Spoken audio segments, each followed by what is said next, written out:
Follow the money. A new watchdog report blowing the lid off what it calls a full-blown political machine inside America's teachers' unions, claiming more than $1 billion has been funneled into liberal causes over the last decade.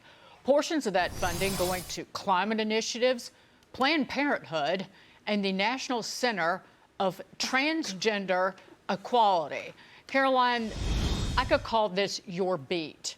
This malfeasance, this just grotesqueness of the teachers' unions.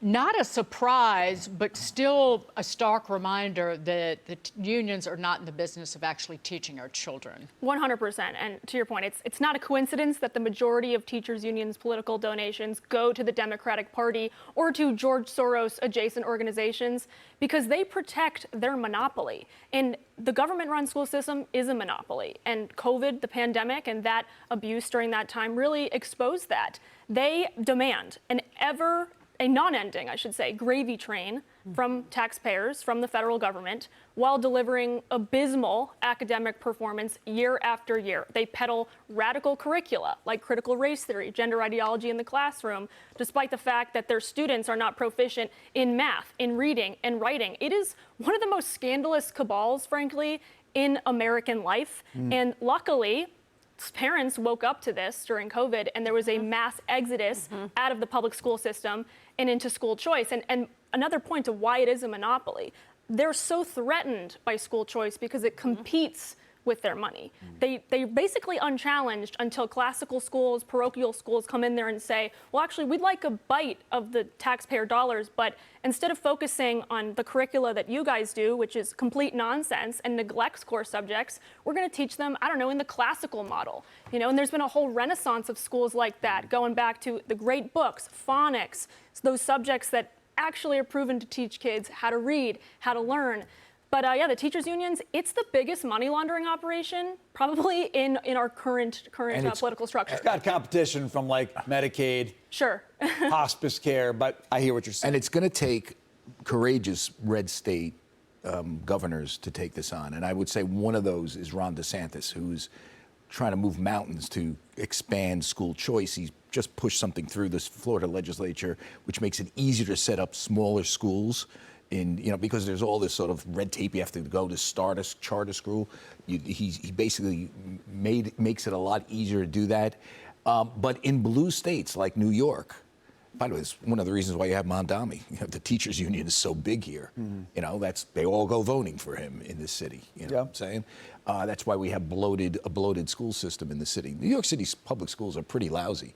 You wouldn't know that by how many vacation days they get, how much money they make, pensions they get, the fact that none of them ever get laid off. If you do something really nasty, you get thrown in something known as a rubber room, where you get you just have to sit there. Like this is if you do something like try to have sex with a kid. Yeah, these are perverts. These are pervs. Who's kept on the payroll. Yeah, it's really horrible. Well, and to your point, I was going to say, they are so unaccountable to their stakeholders, parents and children. And they don't get fired. There's basically no reason for them to get fired because they are a monopoly. And no other product on the market works like this, by the way. If you fail, you should be allowed to fail. But that's because their money's all plugged into the federal government. I'll throw this your way, but I just say what radical ideologues have gotten great at is finding the gravy trains. And the gravy trains are things where states get federal money, and so they insert themselves into that, and they just start ladling it up. That's what they do with education. It's what they do with healthcare. Anything that's got a federal component to it, they get in on it. And they don't do it for the thing itself. Right? What is the teacher union spending its money on? It's not teaching kids how to read.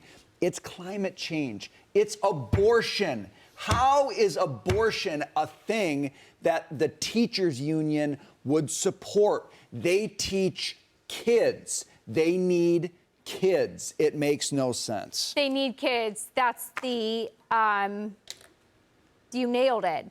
It's all, for me, this comes down to the teachers union wanting and many on the left wanting a breakdown of the nuclear family unit. If they pull mom into the workplace and then me, has to put my kid in daycare or childcare early, then they get to get their hooks in at the age of 2 and the age of 3.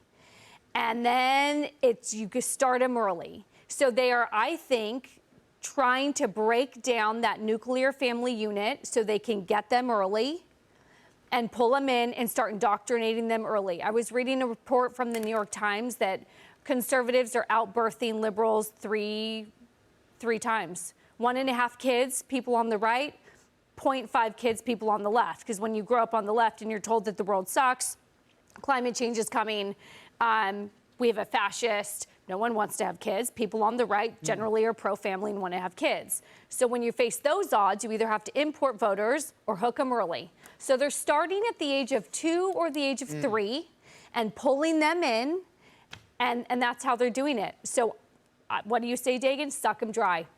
I'm not doing any unions. I am doing private school. It is killing us financially, but I will do it because I will not allow them to take my child away from me.